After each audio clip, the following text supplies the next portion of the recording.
Hello everyone, I'm Huma from Raval Convent School and today we will discuss our next chapter, that is Ishwaran.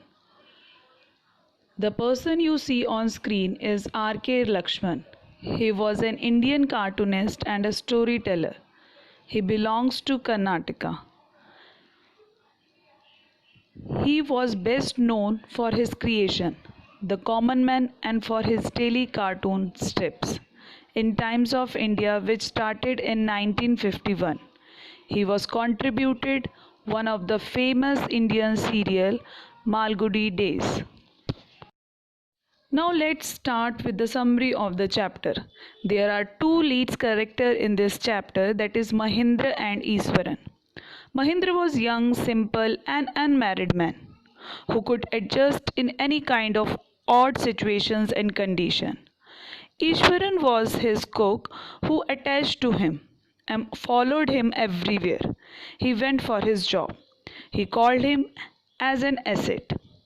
He was very good at telling stories. The entire story is narrated to Ganesh by Mahindra.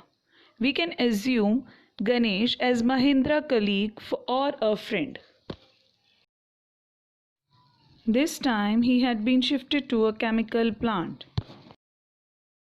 His job was to keep an eye on the activities at the work site. Mahindra would be up early in the morning and leave for work after breakfast. Meanwhile, Iswaran would complete all his household chores. He would have his lunch and read a Tamil thriller story books, and it affected him so much. He had improved his narrative skill by reading up to that extent that he could bring listeners outdoors and would leave him suspense. He had mastered the art of telling the stories by giving the imaginative description. For example, instead of saying he had come across an uprooted tree on the highway, he would say he had seen such an enormous bushy beast lying across the road. As he grew nearer, he noticed it was a fallen tree, with its branches wide open. Mahindra would stretch himself back in his canvas chair and listen to Iswaran's stories. Undoubtedly, he further told another story of an elephant. One day, a tusker escaped from the timber yard and began to roam about, stamping on bushes, tearing up wild creepers, and breaking branches. Iswaran would get so caught up in the excitement of his own story that he would get up from the floor and jump about, stamping his feet in emulation of mad elephant. The elephant reached the outskirts of town, breaking the fences down like matchstick. He would continue. It came into the main road and smashed all the stalls selling fruits, mud pots, and clothes. People ran helter-skelter in panic. The elephant now entered a school ground where children were playing. Meanwhile, all the teachers had climbed up the terrace of the school building. There was not a soul below on the ground. The streets were empty. The elephant grunted and menacingly swung a branch of a tree which it held in its trunk. It stamped its feet, kicking up a lot of mud and dust. It looked frightening. But Iswaran moved slowly towards it, stick in hand. At that moment, Iswaran moved forward and mustering all his force to hit noisily its third toenail on the quick. The beast looked stunned for a moment, then it shivered from head to foot and then collapsed.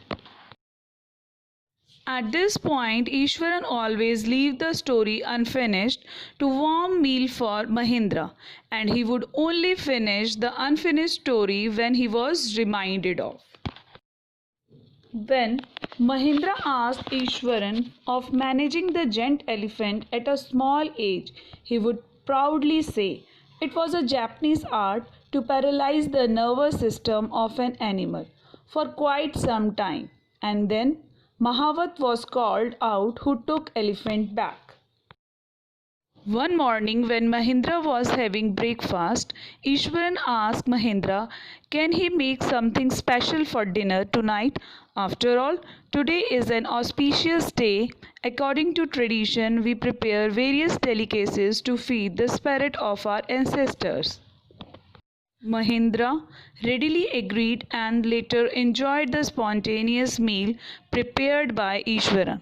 However, when he complimented Ishwaran on his skills, Ishwaran suddenly launched into a story of female ghosts that he sometimes saw outside their house. Mahindra told Ishwaran that he was crazy. He also told Ishwaran to get his head and digestive system examined.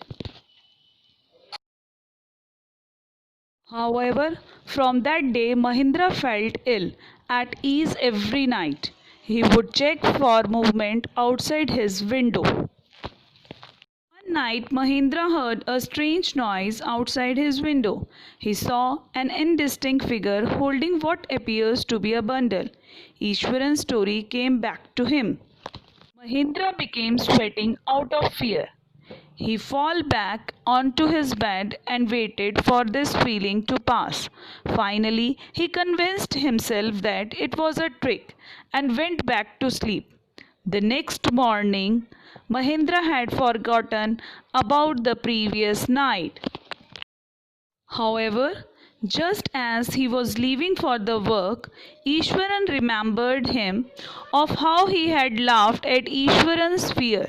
Ishwaran then said that he had heard mourning sounds coming from Mahindra's room the previous night. Mahindra shivered at Ishwaran's word.